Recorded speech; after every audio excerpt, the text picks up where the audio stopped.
Pastor, what's funny now, though, is we've tried to create wiggle room in math. Like if I go to a gas station or a McDonald's and they say it's $1.98, and I give them $2, half the time there's no attempt to give me the 2 pennies. They'll round it off. And if it's 2.02, there's no attempt to collect the 2 pennies. That's right, that's right. Yes. That's Common I thought, Core. what kind of way is that to run a business? Yeah, that's true. But we see that now. Oh, let's just, it's close enough. And I It's often close say, enough. you know, we're into, now, everything is relative.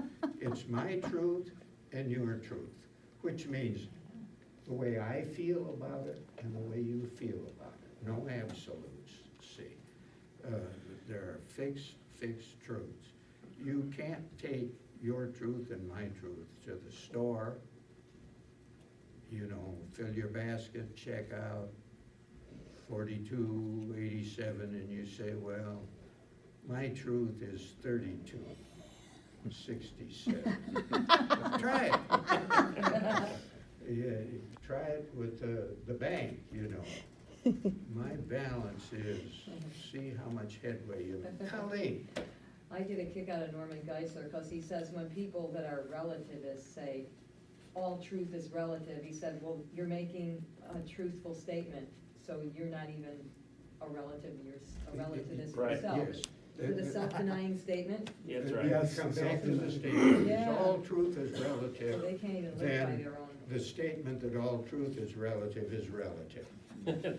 And so you got your foot in your mouth is what it Yeah. amounts to with that. You just think a little bit, you know.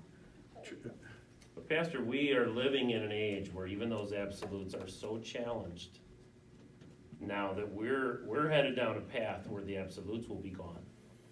This leads to total chaos. We parked yesterday in University of Chicago, one of the finest institutions of higher learning, in front of a building that had a sign, Center for Sexuality and Gender Research. And I thought, we're spending millions of dollars Yeah, it's the- to teach people something that God says in the very first chapter.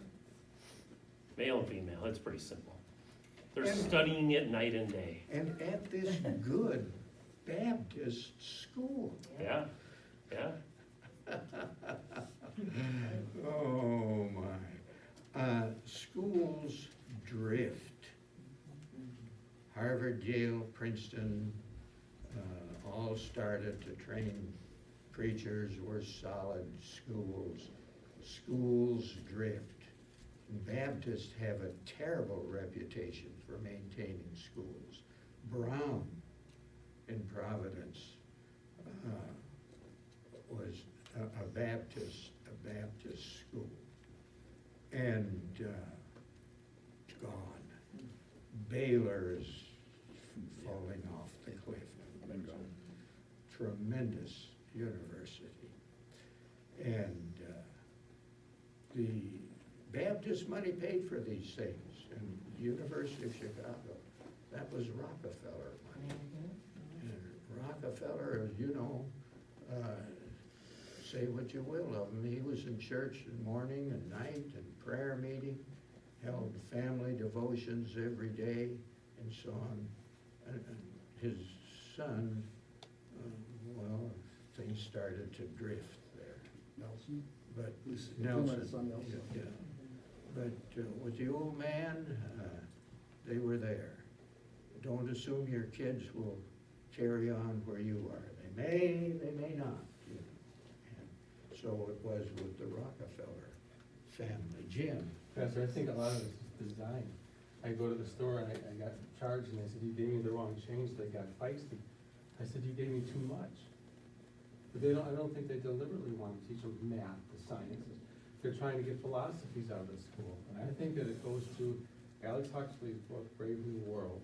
His brother was in the UN and he was basically divulging their plans. You touched, in the book they talked about, the children touch books, they get zapped.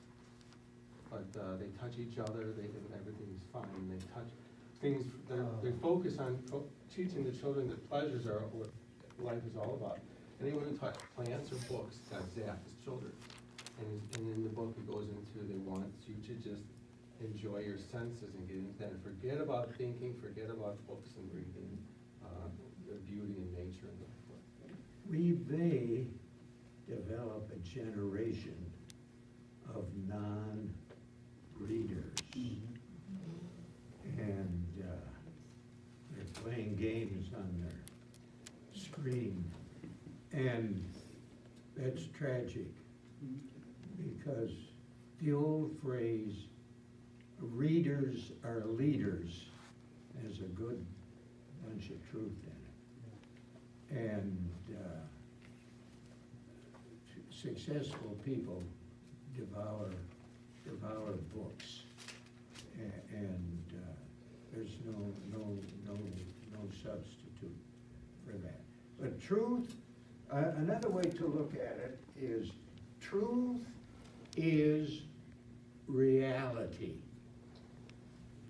It's what is real, actual. That is true. And when Colleen started us out with the Bible, yes, and that's what Jesus said, John 17:17. And we're back to the holiness we were discussing last week, because that full text says, sanctify them through thy word, for thy word is truth. In other words, you want a good mirror to look in? Open your Bible. You want to see what you really are? Read the Bible. And here is the truth about you. Ed. Pastor, you go all the way back to the Garden of Eden, Huh? where the serpent comes to Eve, and the first thing he does not deny God. He doesn't get her to deny God, he twists the truth. Didn't God say you can't eat any of the trees? And she goes, oh no, he just said there's one. And he goes, oh, you won't die. He starts twisting the truth in her mind. And he doesn't attack who God is, he attacks what God said. So remember, you find there is no other Bible or book like the Bible where it is truth from start to finish. And amazingly so. Amazingly so. And the prophecies, I think, we're so obsessed with the future and unfulfilled prophecy. Really, the fascinating study is fulfilled prophecy. This knock your socks off, it is just astounding that Christ is going to be born in Bethlehem.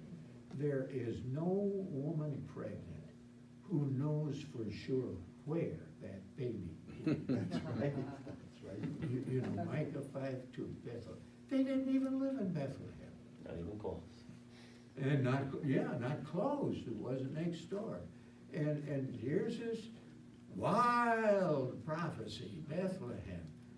But this is the way it comes out, It's exactly so. It's just the way. And you take the book of Isaiah, which 150 years before he was born names Cyrus, the Persian king. And for this reason, liberal scholars say that Isaiah did not write the second half of the book where that prophecy appears from chapter 40 on. They find a way to explain it away. Deutero-Isaiah, the second Isaiah. Where did he live? We don't know. What's his name? We don't know. But we do know he wrote the second half. Okay. Yeah, okay.